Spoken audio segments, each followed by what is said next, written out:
అరుదైన ఖనిజాలు ఎక్కడుంటే అక్కడ పాగా వేస్తుంది. అవసరం లేకపోయినా అప్పులిచ్చి మరీ దేశాలనే గుప్పెట్లో పెట్టుకుంటుంది.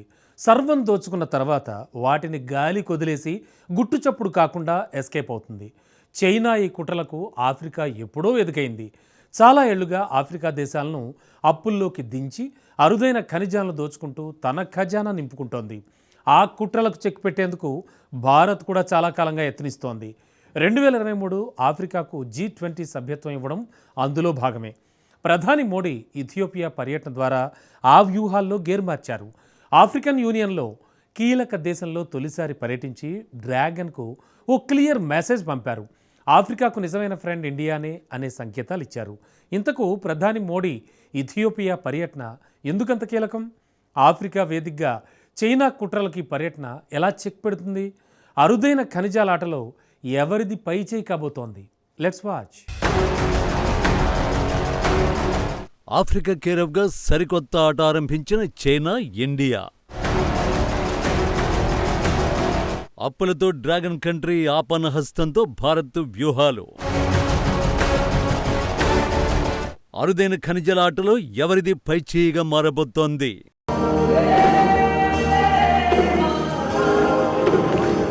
ఇథియోపియా సింగర్ల నోట వందే మాత్రం గేయం విన్న కోట్లాది భారతీయుల హృదయాలు పులకించిపోతాయి. చైనా మాత్రం లోపలే మదన పడుతుంది. ఎందుకంటే ఆఫ్రికా ఖండంలో కీలక దేశంలో వందే మాత్రం గేయం వినిపించడం ఆ దేశానికి అంత మంచిది కాదు. పైగా ఇథియోపియాలో ప్రధాని మోడీకి దొరికిన అరుదైన స్వాగతం, అత్యున్నత పురస్కారం చూసిన తర్వాత ఆఫ్రికా గేమ్లో అస్సలు సిస్సల ప్రత్యర్థి ఎదురయ్యాడనే బీజింగ్ భావిస్తుంది.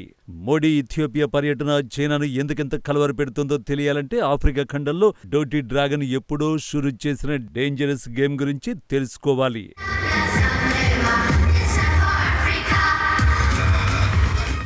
ఏడాది క్రితం ఆఫ్రికా లక్ష్యంగా చైనా నిర్వహించిన సమిట్ దృశ్యాలే ఇవి.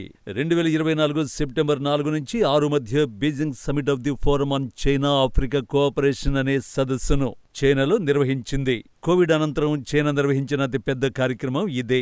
అప్పుడు ఆఫ్రికా దేశాలపై చైనా ఎన్నో వరాలు కురిపించింది. $51 బిలియన్ ఆర్థిక సహకారం, 10 లక్షల ఉద్యోగాలు, సైనిక శిక్షణ, ఇలా అనేక హామీలు ఇచ్చింది. ఒకవైపు చైనా ఆర్థిక వ్యవస్థ మందగమనంతో సాగుతోంది. మరోవైపు అమెరికా సహా పశ్చిమ దేశాలతో భౌగోళిక, రాజకీయ ఘర్షణలు, వ్యాపార ఆంక్షలు ఆ దేశాన్ని ఉక్కిరిబిక్కిరి చేస్తున్నాయి. దీనివల్ల గ్లోబల్ మార్కెట్ కుచించుకుపోతోంది. చైనా ఈ క్రమంలోనే తన దౌత్యానికి, ఆర్థిక వ్యవస్థకు కొత్త ఊపు తెచ్చేందుకు ఆఫ్రికా దోహదమవుతుందని భావించింది. ఆ సదస్సు ద్వారా ప్రధానంగా 2 లక్ష్యాలను సాధించాలని భావించింది. మొదటిది గ్లోబల్ సౌత్ లో తన ప్రభావాన్ని పెంచుకోవడం. రెండోది తమ దేశ ఆర్థిక వ్యవస్థ నిలదొక్కునేలా చూసుకోవడం. గ్లోబల్ సౌత్ లో ఆఫ్రికా అత్యంత ముఖ్యమైంది. అందుకే ఈ ఖండం మనసు గెలుచుకోవడానికి చైనా అధ్యక్షుడు జిన్పింగ్ సర్వశక్తులు ఒడ్డారు. ఆఫ్రికాలో మొత్తం దేశాలు 54 ఉంటే 53 దేశాలు సదస్సులో పాల్గొన్నాయి. 2023 నాటికి అమెరికాను అధిగమించి $282 బిలియన్ చైనా ఆఫ్రికాకు అతి పెద్ద వ్యాపార భాగస్వామిగా ఉంది. ఆఫ్రికా మినరల్స్, ఫ్యూయల్స్, మెటల్స్ చైనాకు ఎగుమతవుతున్నాయి. ఇదంతా చైనా డెట్ ట్రాప్ తోనే జరిగింది. గడిచిన 2 దశాబ్దాల్లో ఆఫ్రికా దేశాలకు చైనా అందించిన రుణం అక్షరాల $182.28 బిలియన్. మన కరెన్సీలో సుమారు 15 లక్షల కోట్లకు పైమాటే. చైనా నుంచి అత్యధిక రుణం తీసుకున్న దేశాల్లో అంగోలా టాప్ లో ఉంది. ఏకంగా $21 బిలియన్ బీజింగ్ కు బాకీ పడింది. ఆ తర్వాతి స్థానం మోడీ తొలిసారి అడుగుపెట్టిన ఇథియోపియానే. ఈ దేశం చైనా నుంచి $6.8 బిలియన్ అప్పుగా తీసుకుంది. ఆ తర్వాత కెన్యాకి $6.7 బిలియన్లు, జాంబియాకు $6.1 బిలియన్ మేర అప్పులిచ్చింది చైనా. ఈ దేశాలకే ఎందుకు ఇచ్చింది అంటే అత్యంత ఖరీదైన ఖనిజ సంపద ఉంది కాబట్టి. ఆఫ్రికా ఖండంలో అత్యంత ఖనిజ సంపద ఉన్న దేశాలలో ఇథియోపియా టాప్ లో ఉంటుంది. ట్విస్ట్ ఏంటంటే ఈ దేశంలో పుష్కలంగా అరుదైన ఖనిజాలు ఉన్నా వాటి వెలికితీత, ఉత్పత్తి ఇంకా ప్రాథమిక దశలోనే ఉన్నాయి. వివరంగా చెప్పాలంటే ఆఫ్రికా ఖండంలోని ఖనిజ సంపన్న దేశాలను ఆల్రెడీ చైనా దోచేసింది. దాని నెక్స్ట్ టార్గెట్ ప్రధాని మోడీ అడుగుపెట్టిన ఇథియోపియా దేశమే. ఇథియోపియా ప్రపంచంలోని 6వ అతి పెద్ద టాంటలం ఉత్పత్తిదారుగా ఉంది. ఈ అరుదైన లోహాన్ని మొబైల్ ఫోన్లు, ల్యాప్టాప్లు, ఇతర మైక్రో ఎలక్ట్రానిక్స్ తయారీలో విస్తృతంగా ఉపయోగిస్తారు. ఇక్కడి కెంటిచాగనే ప్రపంచంలోని అతిపెద్ద టాంటలం వనరుల్లో ఒకటిగా పరిగణించబడుతోంది.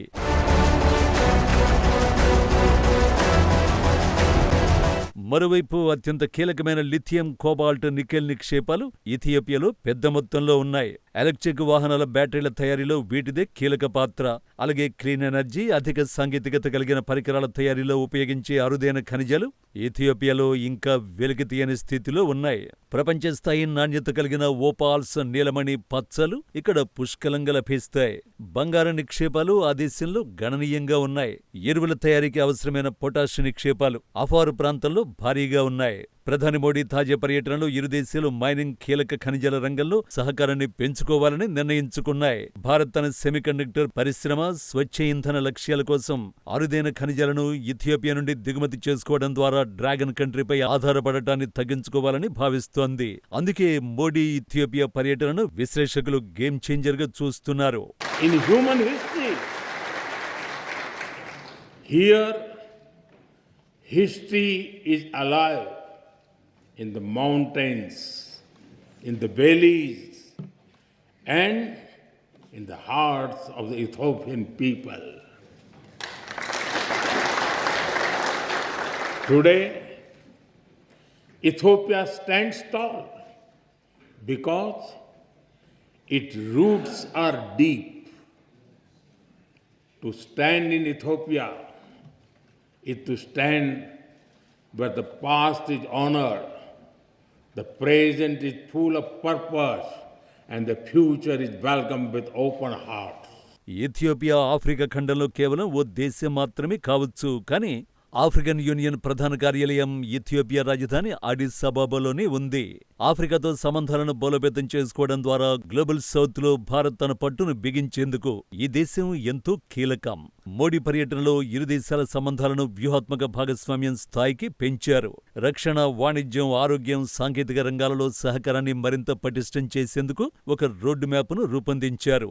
ఇథియోపియా కొత్తగా బ్రిక్స్ లో సభ్యత్వాన్ని పొందింది. 2026లో భారత్ బ్రిక్స్ అధ్యక్ష బాధ్యతలు చేపట్టనున్న నేపథ్యంలో సభ్య దేశాల మధ్య సమన్వయం కోసం ఈ పర్యటన దోహదపడుతుంది. ఇక ఈ పర్యటన చైనాకు ఎలా చెక్ పెడుతుందన్న ప్రశ్నకే వస్తే, ఆఫ్రికాలో చైనా ప్రభావాన్ని అడ్డుకోవడానికి భారత్ తన ఆఫ్రికా ఫస్ట్ పాలసీ ద్వారా కీలక వ్యూహాలను అమలు చేస్తోంది. వాటిలో మొదటిది అప్పుల ఊబి నుంచి రక్షించడం. చైనా తన డెట్ ట్రాప్ ద్వారా ఆఫ్రికా దేశాలను లొంగదీసుకుంటోంది. భారత్ దీనికి భిన్నంగా ఇథియోపియాకు రుణ పునర్నిర్మాణంలో సహాయం చేస్తూ విశ్వసనీయ భాగస్వామిగా నిలుస్తోంది. Indian companies are among the largest foreign investors in Ethiopia.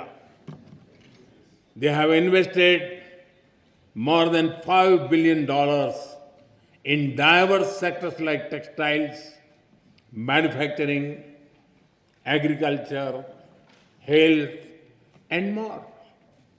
And they have created more than 75,000 local jobs. But I'm sure we can all agree our partnership has a lot more potential. That is why Prime Minister Dr. Abiy Ahmed and I took a big step forward yesterday. China కేవలం మౌలిక సదుపాయాలపై దృష్టి పెడితే భారత్ అక్కడి ప్రజల నైపుణ్యాభివృద్ధికి ప్రాధాన్యమిస్తోంది. ఇందులో భాగంగా Ethiopia విద్యార్థులకు scholarships రెట్టింపు చేయడం, ఏఈ కోర్సులను ఆఫర్ చేయడం వంటివి చేపట్టింది. ఇథియోపియాలో భారతీయ కంపెనీలు ఇప్పటికే $5 బిలియన్ పైగా పెట్టుబడి పెట్టాయి. దీనివల్ల దాదాపు 75,000 మందికి పైగా స్థానికులకు ఉద్యోగ అవకాశాలు లభించాయని ప్రధాని తెలిపారు. చైనా సాంకేతికతపై ఆధారపడకుండా భారత్ తన సొంత డిజిటల్ నెట్వర్క్ సాంకేతికతను ఇథియోపియాకు అందిస్తోంది. ఈ పర్యటనలో భాగంగా భారత్, ఇథియోపియా మధ్య కస్టమ్స్, డేటా సెంటర్ ఏర్పాటు, యుఎన్ శాంతి పరిరక్షణలో సహకారం లాంటి అంశాలపై 3 అవగాహన ఒప్పందాలపై సంతకాలు జరిగాయి. ప్రధాని మోదీకి ఇథియోపియా అత్యున్నత పౌర పురస్కారం the great honour Nishan of Ethiopia ప్రదానం చేయడం ఇరు దేశాల మధ్య పెరుగుతున్న సాన్నిహిత్యానికి నిదర్శనంగా నిలుస్తుంది.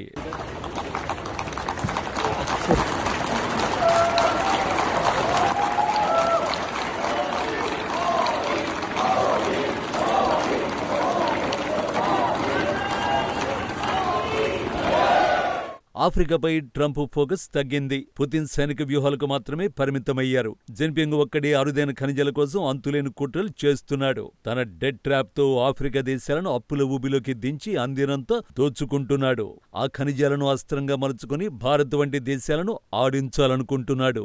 అందుకే ముళ్ళును ముళ్ళుతోనే తీయాలన్న మాటను నిజం చేస్తూ చైనా డర్టీ గేమ్ ఆడుతున్న ఆఫ్రికాలోనే కౌంటర్ ప్లాన్ అమల్లోకి తెచ్చింది భారత్.